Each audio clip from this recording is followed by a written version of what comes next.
Voilà. Allez. Alors, je vais exposer quelques choses que nous vivons en ce moment dans notre Église. Je suis un père de Saint-Augustin et Saint-Augustin a connu une vie assez tourmentée, justement, avant sa conversion. Et ensuite, il s'est converti et il y a eu cette grande espérance, bien qu'ayant une vie tout de même un peu, que j'oserais dire, farfelue, il a découvert le Christ et il va dire « Ô beauté que je cherchais, je t'ai enfin trouvé ». Cette beauté, c'est la vie avec le Christ. Et je crois que, vous voyez, c'est ça qui est important dans ce que nous vivons aujourd'hui dans l'Église. Retrouver la beauté de l'Église sainte et immaculée qui est notre mère. Saint Augustin, par rapport à la morale chrétienne, avait aussi failli lui-même.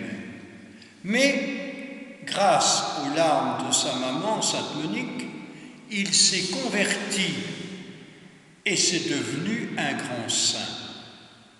Je crois qu'aujourd'hui, vous voyez, on a besoin, dans la joie de la résurrection du Christ, de nous convertir. Et surtout, quoi que nous fassions, d'avoir toujours à l'esprit le repentir, de savoir dire ce que nous avons fait. Évidemment, c'est dans le secret de la confession, mais demander toujours conseil pour éviter tout ce que nous vivons aujourd'hui dans l'Église, des choses cachées, et un beau jour, ça ressort de manière à travers tout le monde tel que nous le vivons, et c'est comme une bombe atomique qui explose tout d'un coup. Je crois, vous voyez, la résurrection du Christ nous permet de nous changer, de nous sanctifier, mais aussi d'avoir cette humilité de reconnaître justement la grandeur du Christ qui pardonne, et en ayant recours à des personnes compétentes pour nous aider dans notre vie. Je crois que c'est ça qui a manqué en ce moment, et c'est pour ça que nous vivons des moments difficiles dans notre Église. Et je ferai un parallèle avec les conversions de grands saints, non seulement Saint Augustin, puisque c'est mon ordre, mais aussi d'autres saints qui se sont convertis et qui ont découvert cet amour du Christ. Je pense à Marie-Madeleine, je pense à tant d'autres, vous voyez, qui ont vécu et qui ont su reconnaître avec le Christ. Et je dirais avec l'évangile de ce jour, du mardi de Pâques, Marie-Madeleine, dans son amour pour le Christ, veut le retenir. Ne me retiens pas, dit Jésus. Ne me retiens pas. Je dois aller proclamer la bonne nouvelle à mes frères. Laisse-moi aller. Et je crois que, vous voyez, c'est ça qui est important. Dans le drame que nous vivons, des gens ont été retenus pour eux-mêmes, pour des plaisirs et pourtant et tant de choses, alors que finalement, il doit y avoir un passage et un regard fraternel posé sur les personnes sans se les accaparer pour soi. Ne me retiens pas, je dois aller porter aussi la bonne nouvelle à mes frères. Et vous voyez, je crois que c'est ça qui est important, de voir cette conversion, de voir cet amour de Dieu dans notre foi que nous devons déclarer.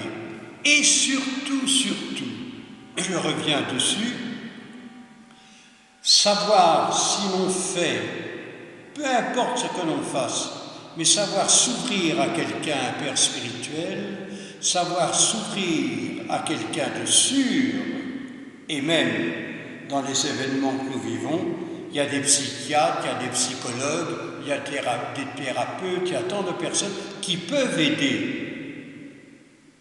Les prêtres, nous avons une formation assez sérieuse. mais on ne peut pas tout savoir, en point de vue psychologie et tout ce qui s'ensuit.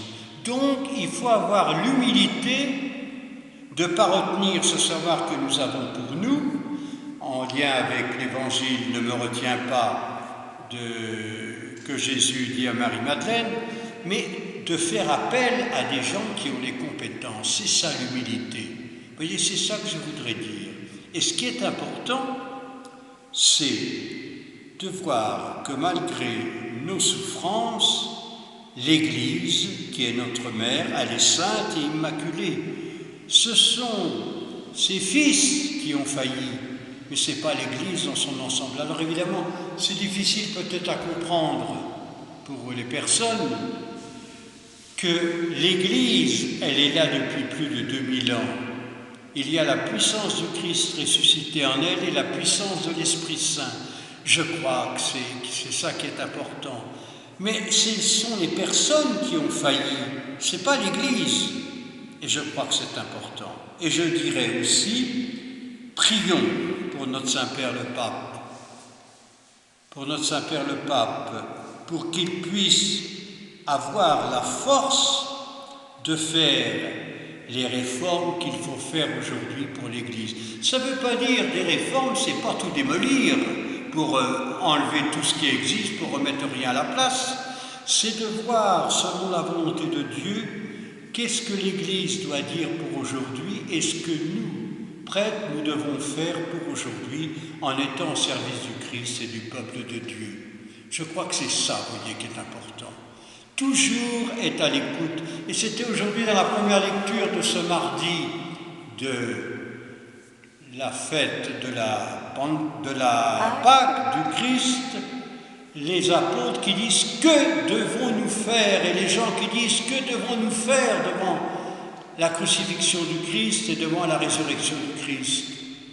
Eh bien, je dirais simplement en terminant « Marchez humblement »